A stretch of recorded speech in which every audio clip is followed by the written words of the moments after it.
before we go on a quick break, I think that there's another question I need to ask. There have been rumors from different quarters on the news about your relocation to Nigeria from the UK. Any specific reason for this?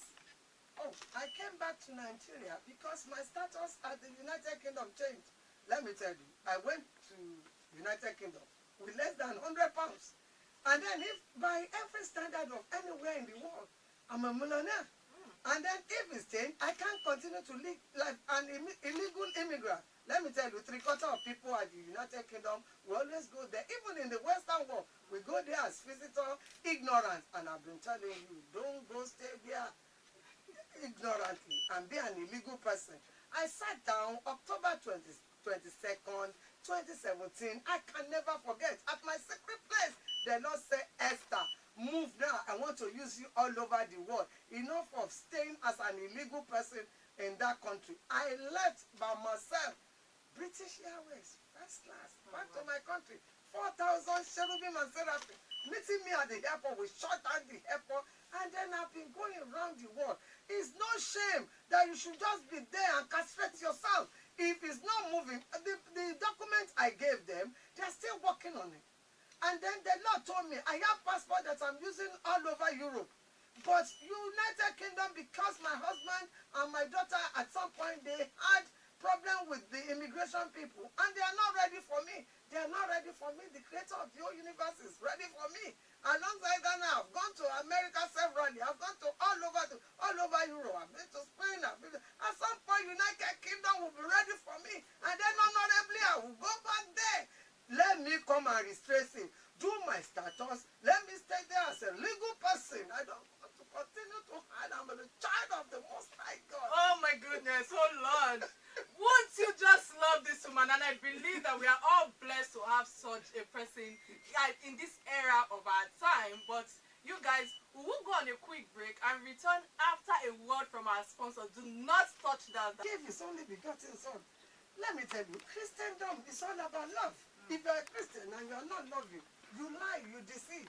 And then let me tell you about this. When it gets to the book of 1 Corinthians chapter 13, the whole of that chapter 13 is about love. And then when it gets to the book of 1 John chapter 4, I will say the whole of that chapter as well. It's about love. That if you say you love God that you can't see, and you hate your neighbor that you can see, you lie. You are an hypocrite. You don't love.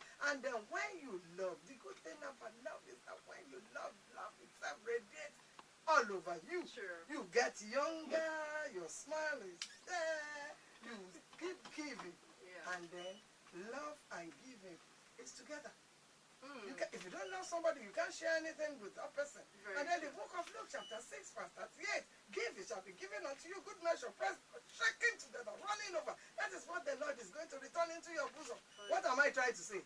The more love you give, the more the creator of the whole universe loves you more. Very true, very true. Thank you so much, Ma, for sharing that.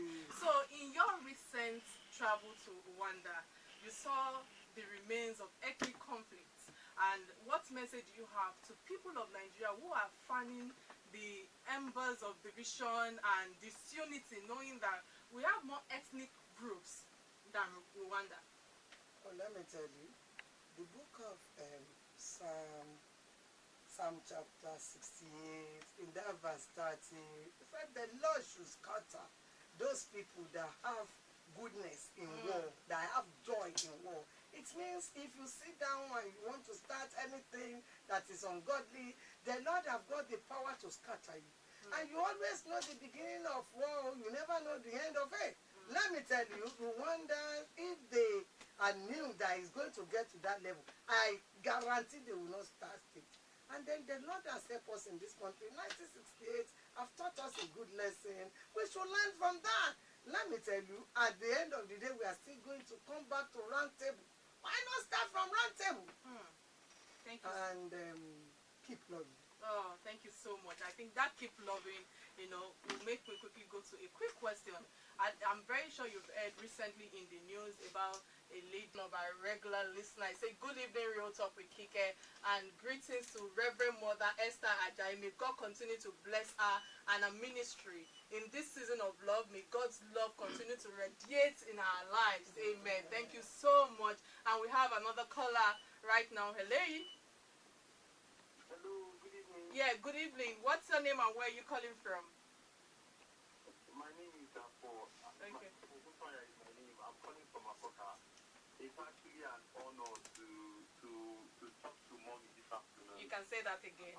This medium to say a very big thank you to her. She has been an epitome of every good thing. Definitely. So, both here, mommy, you might not remember me, but I'm Big Bolaji's brother. You did a lot. I told you in December that I lost my wife, and you did.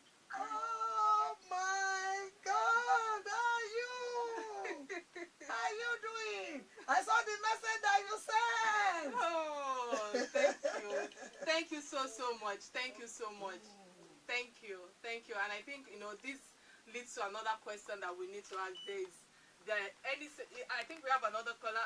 I doubt if we'll be able to go. Okay, we lost that. Is there any special lesson you have for us in this season of love that you can share with us, especially with the rampant breakups, domestic violence, and divorces in the institution of love called marriage? Let me tell you, the only institution that is found by God himself in the Bible is marriage institution.